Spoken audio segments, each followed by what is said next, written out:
60 years ago, when the Russians beat us into space, we didn't deny Sputnik was up there. We didn't argue about the science or shrink our research and development budget. We built a space program almost overnight, and 12 years later, we were walking on the moon.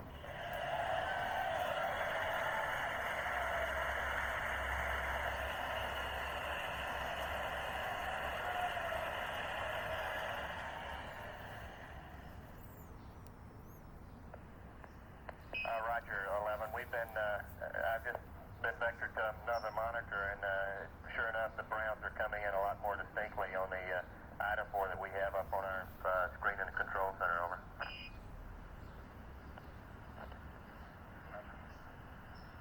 Okay, well, hold on to your hat. I'm going to turn you upside down.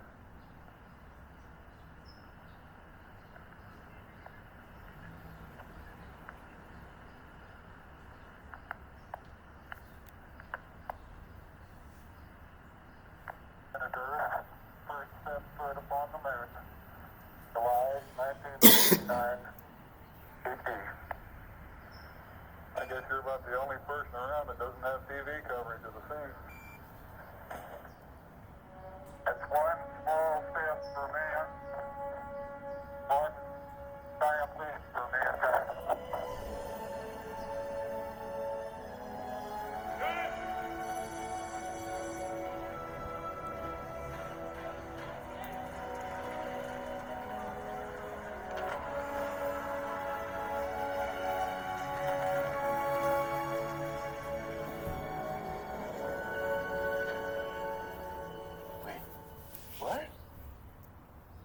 Sound stage in New Mexico.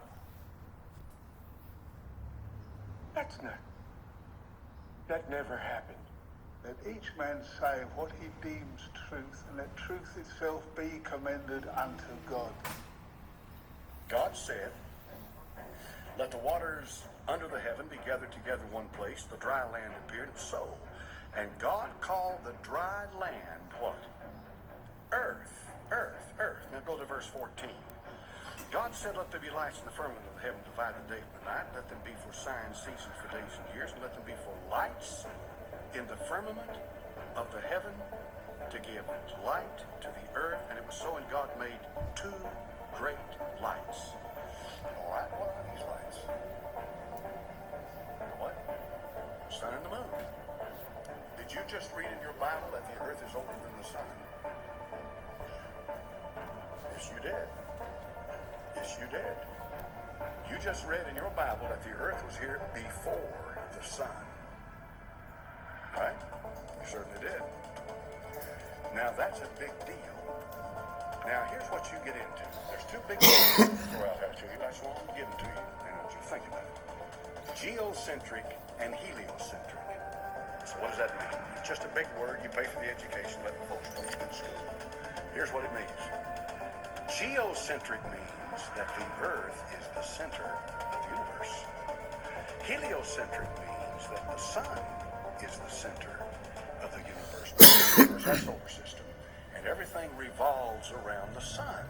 With a geocentric view, the sun and everything revolves around the earth. And the earth is fixed where it is. Now, here's the thing.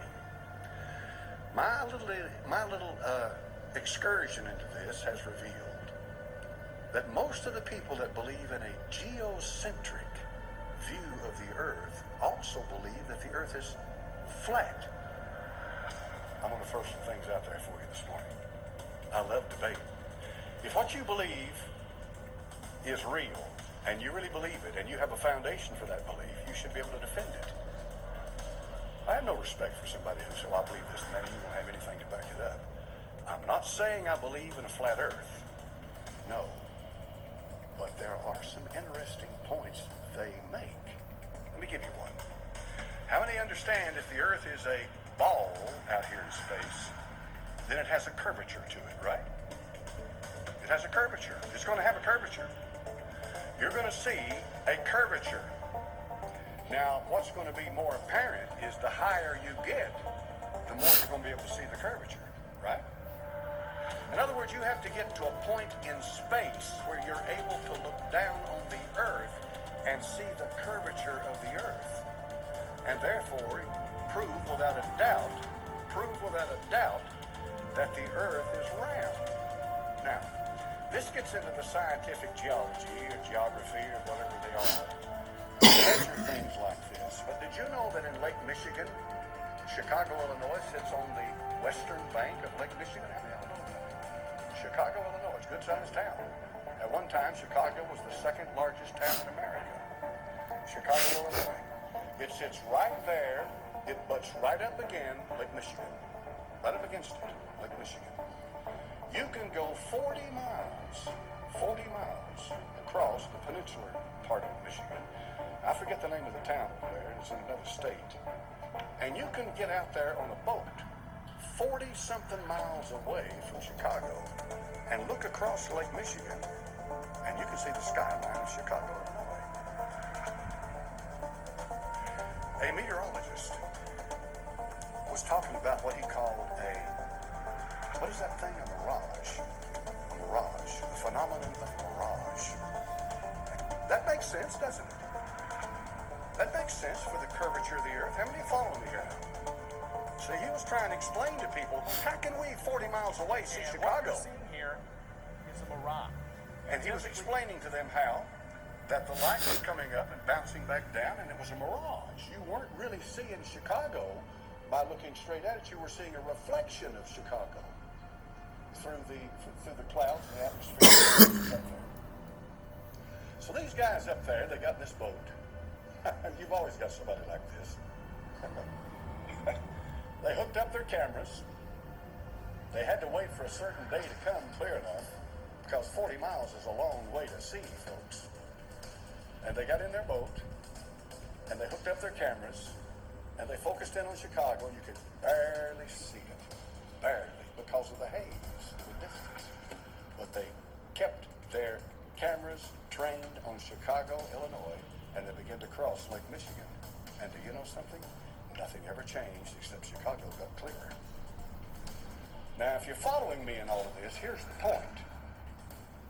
If the earth is curved, they should not have been able to see Chicago 40 miles away. Is that right? I'm not saying I believe it, but it makes me think. How did they see Chicago? Airline pilots, when they go up, flight level, let's say 35, in other words, 30,000 or 35,000 feet in the air. Let's say they're up there at 35,000 feet. As they rise in that aircraft, did you know what? Amazing thing happens. The horizon rises.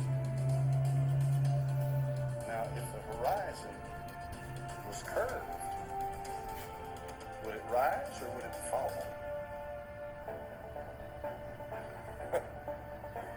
So you believe in the flat earth? No, but I believe in listen to what they got to say. You see, here's their point. Their point is that God made the earth, and he made everything else as it relates to the earth. And the earth is the center of God's plan for man. And that it is here the issue of sin and salvation is settled.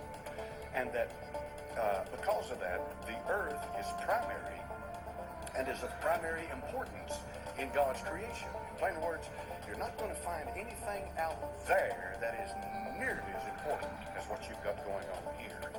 Now, as far as that's concerned, I go with them 100%.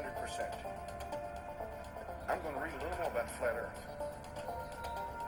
Here's why. I may never believe the earth is flat, but I may learn a lot of things from it that may help me understand my Bible in ways that I could never understand it before.